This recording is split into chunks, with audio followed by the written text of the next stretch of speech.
How things inside the building this week? What's the mood like? It's pretty good. It's pretty exciting. You know, anytime you got a big game coming up, you know, it's definitely a little bit more intensive and a lot more energy. So it's been exciting. Yeah, how you feeling? I'm feeling great. Yeah. Feeling great mentally, physically. You know, just feeling blessed. It seemed like you were kind of working through some stuff on the sideline. What was the process like in the game, health-wise? Just a little banged up, but you know, I got back, bounced right back in the second quarter, the third quarter after the half. So just working on some kinks, but you know, just glad to be back. What's it like within a game where, you know, Kavorian's a little bit banged up, kind of not sure how much he's going to go, and then you're dealing with some things like the process of kind of shuffling at that position? What's that like within a game? I think it's just make sure everybody stays ready. You know, you never know what's going to happen during the game, so throughout the week we all just make sure we all equally prepared. And, you know, say if I go down, Kavorian goes down, anybody else goes down, God forbid, you know, next man up mentality. Yeah, we've talked a lot about the depth at that position through this season. How valuable is that becoming for you guys late in the year? I think it's really just helped us all the way. If I'm being honest with you, you know, we 12 right now in the season. You know, still having 3 backs that are able to go, and you know, other positions as well. I think that's definitely been a big thing for us, and has a lot of success. What stands out to you about Tulane's defense? I'll definitely say they're really good defense. Honestly, you know, they're number 2 in the country in terms of stopping the rush. So. You know, me being a running back, you know, anytime you go into a game like that, it's definitely a little chip on your shoulder. But, you know, definitely had a good on D-line. They safeties play down a little bit, so that's definitely been helping them stop the run. So just understanding those attention to details, how we could attack that. Rocko, how would you say the offense is played as the season has gone on?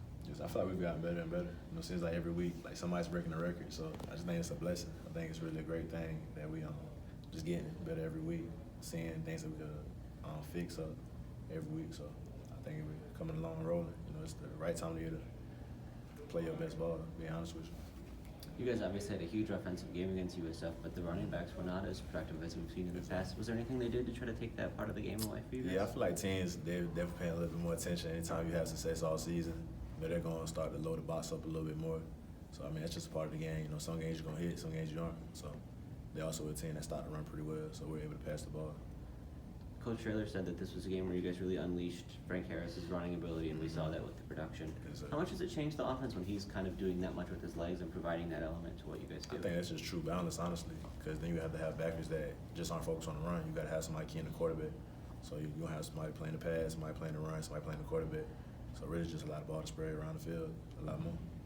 This is like a playoff atmosphere almost with this game probably getting you into the conference championship if you win. How does that change just kind of the day-to-day or just what it feels like at this stage of the season? I would say not to give it too much energy. You know, just like you go any other game, it's the next game. So I think it's just a little bit more, you know, it's a win-to-go-home mentality. So I think you're going to get the best from both teams. But honestly, I don't think we give it too much energy, too much attention. You know, just got to play the play. You got to play. Do you have to worry, though, because this is on national TV, it's on a holiday, there's going to be a lot of people that are going to have eyes on this. This is you guys' chance to show the country that UTSA has arrived. Do you guys, I realize that for the cameras you're going to sit there and say, no, we're taking this as one game, but are you guys really sitting there thinking it was just like, guys, if we go in there and beat these guys, everybody's going to know who UTSA football is all about? Yes, sir. I mean, it's definitely an aspect of it if you do want to view it like that. But at the end of the day, like, we were on ESPN2 last week, and then we're on TV early in the season as well. So it's just a big opportunity. That's all it really is at the end of the day. You know, it's still going to be 100 yards. It's still going to be, you know, the same team, same defense, same offense. So you got to think, you got to execute on the field. You know, you're not on the field and the camera right in your face and you saying hello to your mama. So you got to play ball. This is the first time in a while you guys are going into a game not favored, where I think people are giving Tulane a little bit of an edge there. Does that change anything for you guys? You have like an underdog mentality at all? I don't think it does. I wouldn't say. I mean, you can have a chip on your shoulder. I think that definitely does help. And I think it's just going out there and executing and playing ball to how we know how to play. I think a lot of people from the beginning of the season had you guys right at the top of the league and thought that this would come down to this matchup. Is it something that you kind of projected or looked forward to or circled at all at any point in the year that this would be a big one?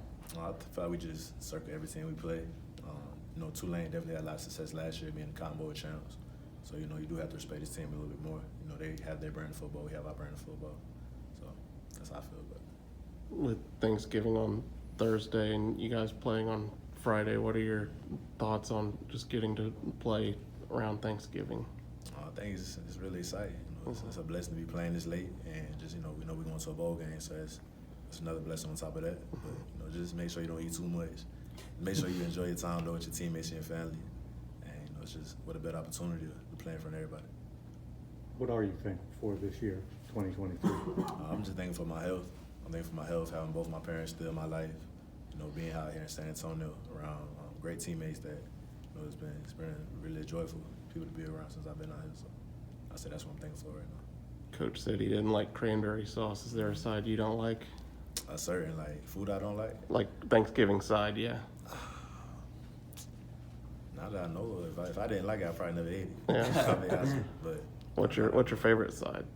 my favorite side, I'll probably say collard greens Mhm. and candy yams, and maybe something like macaroni. on the So side, though. you and Coach are gonna go after the yams tomorrow night. We got to see what he's talking about. See where he get his from. So, All right, thanks, That's Rocko. right. Thank you, Appreciate it. Rocko. Appreciate it.